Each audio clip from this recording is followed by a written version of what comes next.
Departamentalização mista. Lembrando que esse material que você vê aí na tela, você pode baixar aí dentro do ADM Academy. Então, se você for meu aluno no ADM Academy, baixe o material. Se você não for, bate um print da tela. Beleza? Então, o que a gente vai aprender agora nessa parte? A gente vai aprender sobre um tipo de departamentalização que também é comum, mas que algumas questões dizem que é o mais comum, né? Que é a mista, mas não é o mais comum, tá? Não é o mais comum, é a funcional, isso é pegadinha de prova, mas também é comum. Por quê? Olha só. Mais uma vez, eu vou criar aqui o nosso organograma e bem aqui eu vou colocar o nosso CEO, certo? Algumas empresas se organizam assim, ó, gente. Eu vou criar aqui 3 departamentos. Vamos lá. Esse aqui e esse aqui. Aí algumas empresas têm o CEO no topo. Aí aqui embaixo eu tenho RH, que é funcional. Eu tenho financeiro, que é funcional. Eu tenho marketing. E tenho ali outros departamentos também, que eu não vou colocar aqui, porque isso é só um exemplo, tá? Mas é muito comum, por exemplo, se você olhar isso aqui, esse primeiro nível aqui, ó, ele foi departamentalizado por função. Então, esse primeiro nível, ele é funcional. Aliás, eu vou colocar de cor branca, porque o outro eu vou colocar de outra cor. Esse primeiro nível aqui é funcional. Só que algumas vezes, esses departamentos, eles também têm departamentos, tá? Então, é muito comum que um departamento também tenha departamentos, beleza? Isso é comum, certo? Então, o que, por exemplo, o RH pode fazer? O RH, ele pode se departamentalizar, vou colocar aqui ainda em branco, e aqui embaixo do departamento de RH, eu posso ter outros departamentos, como, por exemplo, folha de pagamento, treinamento. Veja, folha de pagamento é uma função, treinamento é uma função, ou seja, esse departamento de RH, que já faz parte de uma departamentalização funcional, ele também se departamentalizou de forma funcional. Só que olha só, aqui o marketing, veja bem, o marketing, ele vai também ter seus departamentos. Só que, ao invés dele se departamentalizar de forma funcional, ou seja, eu poderia ter aqui a função de design, eu poderia ter aqui a função de gestão de tráfego. Só que ele escolheu fazer diferente. Ele escolheu se departamentalizar por projeto. Então, aqui eu tenho o projeto A e aqui eu tenho o projeto B. Aqui pode ser um projeto de uma empresa, aqui pode ser um projeto de outra empresa. E assim vai. O marketing não quer se departamentalizar por função. Ele quer se departamentalizar por projeto. Então, aqui, projeto C. Então, aqui, isso tudo aqui, ó, é projeto. Beleza? Então, repare bem. Eu tenho aqui, ó, no topo CEO.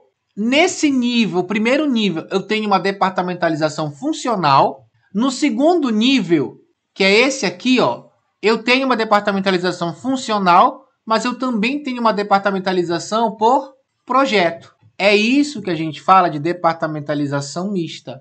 É quando você tem vários níveis e cada departamento ele se organiza de um jeito que faz sentido para ele. Esse aqui por função, esse aqui por projeto. Eu ainda posso fazer mais, por exemplo. Digamos, eu vou pagar aqui CEO. Digamos que isso aqui seja uma filial do Rio de Janeiro. Se eu fosse puxar isso aqui mais para cima, deixa eu apagar isso aqui para você entender. Se eu fosse puxar isso aqui mais para cima, ó, digamos que aqui eu vou colocar uma filial bem para você entender. Eu vou colocar uma outra filial bem aqui no Pará, minha terra. E aqui no Pará eu também vou ter aqui outros departamentos. Eu também vou ter aqui o RH, vou ter o financeiro, vou ter o marketing, assim vai. E aqui eu tenho o CEO. Olha só, deixa eu organizar isso aqui no meio da tela para ficar mais fácil a compreensão. Repara no que eu acabei de fazer. Eu acabei de criar outro departamento, ó, só que esse aqui por localização geográfica. Então eu tenho a matriz que se departamentaliza em 2 filiais por território. Essas filiais se departamentalizam de forma funcional e eu tenho aqui no nível um departamento que se departamentaliza por projeto. Isso aqui é uma departamentalização mista. Não é difícil de entender. Mista mesclou várias. Simples, né? Quais são as vantagens e desvantagens? Vamos lá. Vantagens. Cada departamento se organiza da forma que lhe faz sentido. Isso dá flexibilidade para esses departamentos se organizarem. Outro ponto. Flexibiliza a gestão.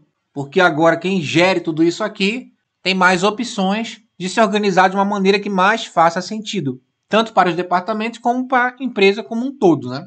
Isso aqui costuma aparecer. Agora, tem também as suas desvantagens.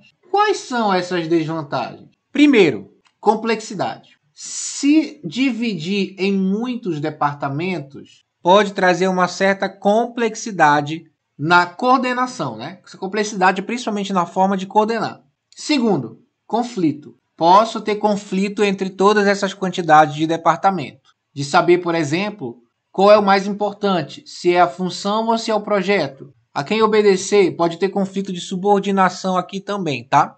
E aqui exige maior esforço. Esforço de quê? Esforço de integração, tá? Para integrar tudo isso aqui, é preciso que a empresa se esforce bem mais. Então essas são as desvantagens. Muitos costumam confundir esse tipo de departamentalização com a departamentalização matricial que a gente viu anteriormente. Você viu que não tem nada a ver, tá? A matricial, ela vai pegar funcional e projeto normalmente. Esse aqui pode ter vários tipos, de várias formas, e normalmente está dentro da hierarquia certinho, não tem aquele aspecto de matriz que eu te mostrei no outro, né? Beleza? Vamos fazer umas questões? Vamos lá. Lembrando que esse material você pode baixar se você estiver na ADM Academy. Se você não está, matricule-se. Questão 22. Acerca da departamentalização matricial, assinale a alternativa correta. Vamos ver então o que está falando aqui. A. São as unidades organizacionais que têm ação de comando, enquanto as unidades organizacionais de assessoria não têm ação de comando, cabendo-lhes aconselhamento às unidades de linha no desempenho de suas atividades. Você sabe que isso aqui está errado, por quê? Porque essa ideia de linha, né, que é o comando, e assessoria, que é o apoio, que dá de sugestão, ela é uma ideia lá da administração linha staff, da departamentalização linha staff, tá? É um tipo de estrutura organizacional que a gente já viu aqui no nosso aulão de tipos de organização. Lá fala dessa estrutura linha staff, que não tem nada a ver com essa departamentalização aqui, tá bom? Beleza? Ela é uma estrutura organizacional e não necessariamente uma departamentalização. Então tá errado, vamos lá. B.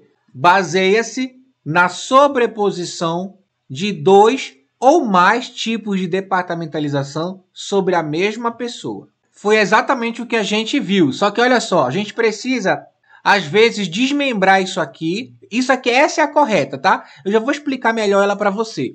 Às vezes a gente precisa desmembrar porque pode ser que fique, né? Tem algumas palavras aqui que podem confundir. Por exemplo, sobreposição, mesma pessoa. Isso pode acabar se confundindo. Eu vou voltar aqui já para te explicar melhor. Mas vamos ver a C.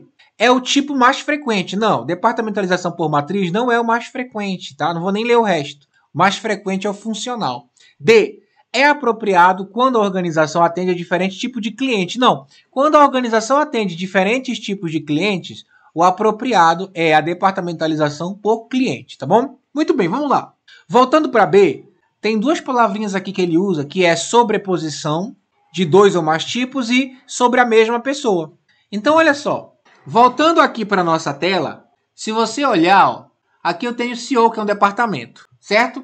Aí no segundo nível eu tenho departamentalização por território. Inclusive eu vou até escrever isso aqui, porque eu não escrevi. Por território ou por localização geográfica. Aqui no segundo nível, certo? Beleza. O que significa o quê? Que esse departamento aqui, que eu posso encarar como sendo as pessoas desse departamento, ou posso encarar também como sendo a pessoa jurídica como um todo, tá? Mas a pessoa, ou eu posso encarar como sendo a pessoa que está no departamento, ou departamento, ou eu posso encarar como sendo a empresa, tá? Então, quando eu encaro como sendo a empresa, por que pessoa? Porque a empresa, ela é uma pessoa jurídica, tá? E quando eu falo de sobreposição, é porque, veja, Aqui eu tenho uma departamentalização por território, que se sobrepõe à departamentalização funcional, que se sobrepõe à departamentalização funcional e à departamentalização por projeto. Então eu tenho sobreposições, tá? Sobre os departamentos dentro de uma mesma pessoa, que é a empresa, tá bom? Então, por isso que a nossa questão lá número 2 está correta. Aliás, por isso que a alternativa B, questão número 22, está correta. Vamos fazer a... Ah, olha só, eu pensei que tinha a questão 23, mas já está indo para outro tipo de departamentalização. Então, esse aqui só tem uma questão. Por que só tem uma questão? Porque quando eu fui responder, eu encontrei só essa questão. O que significa que não costuma cair muito, tá? Assim, para eu preparar as aulas, eu já expliquei para você várias vezes, para eu preparar essas aulas, eu respondo uma penca de questão, mas é muito, eu respondo muita questão. 200, 300 questões, 100 questões, eu respondo muitas questões. E aí eu venho analisando as questões e venho vendo o que cai. E quando eu fiz as questões de departamentalização, eu só encontrei essa aí que fazia mais sentido. Por isso eu só coloquei ela, beleza? Ok? Então é isso aqui, isso é departamentalização mista. Agora vamos para a próxima parte, onde a gente vai falar sobre alguns outros critérios de departamentalização.